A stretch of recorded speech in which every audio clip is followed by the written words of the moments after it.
Have you ever woken up and felt overwhelmed or a bit deflated as you wake up thinking about the day ahead? So much to do, so little time. A lot of what you have to do you really don't feel like doing.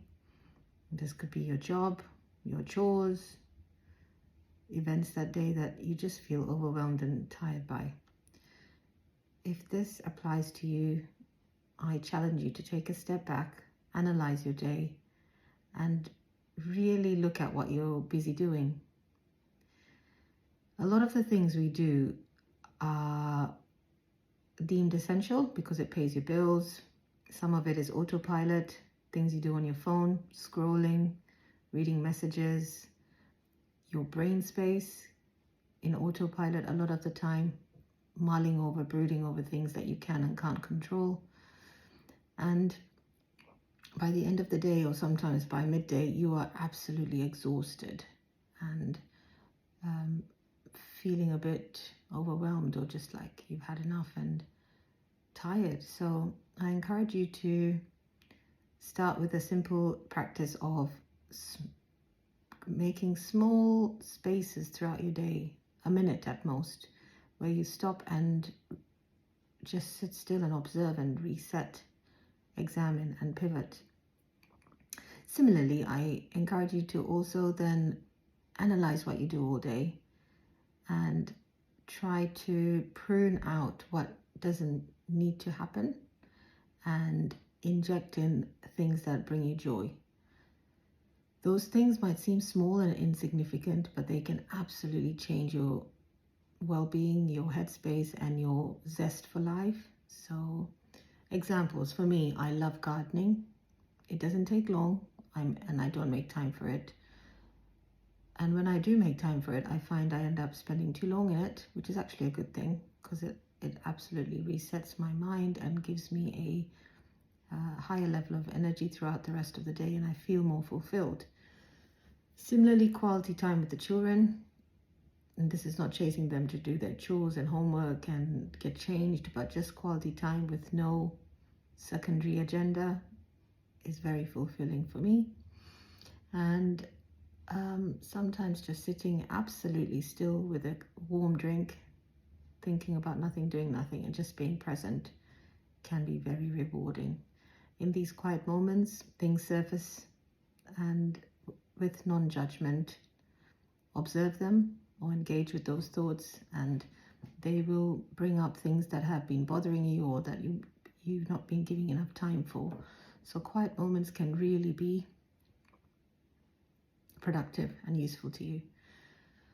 In this current day and age, the world, I think, is taken over by a pandemic of busyness, and everyone's in autopilot. If you walk through the station or on the roads or even at work, everyone's faces looks tired, or a bit of a sad smile is often seen.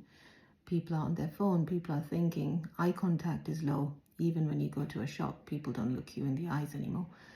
I think it's a sign of overwhelm and sadness, unfortunately, that's quite widespread. And the solution is in your own hands. You just need to slow down, be that change, make eye contact, and be very present, and it will help you and others, and you can be the change that the world needs. So from today, doesn't take long, few minutes throughout the day, after your cup of tea, before you rush off to your next chore, make a point to take regular 1-minute breaks. It's going to feel absolutely unnatural at the start. If anything, it will feel really uncomfortable and distressing. I am willing to say I found that at the start, where those little breaks, stopping, really is uncomfortable because you've never done it before. Your body hates it. It's almost like an allergic reaction. But I promise you, keep going, and over time you will find that it's conducive to your well-being. You will feel happier, more fulfilled. Right now in this process, I can say with a lot of practice and work, I am filling my days with things I absolutely love doing, whether that's to do with work or family things. I prioritize the things that matter to me most.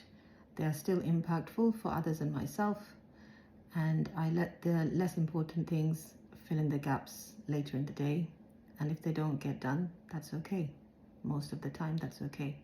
You will come to realize that. I am now working on fitting in those pauses, because there's so much you want to get done, even if you live more intentionally. And it's really important to pace yourself, because you can really tire yourself out if you run at full speed. So join me in this journey of living more intentionally and taking regular pauses throughout the day, because it's important to live intentionally and do things that matter to you, and equally important to stop and be grateful, be present throughout the day, so that you can appreciate the progress you're making. And remember, your life is not forever, so make every day count and live well. Take care. Bye-bye.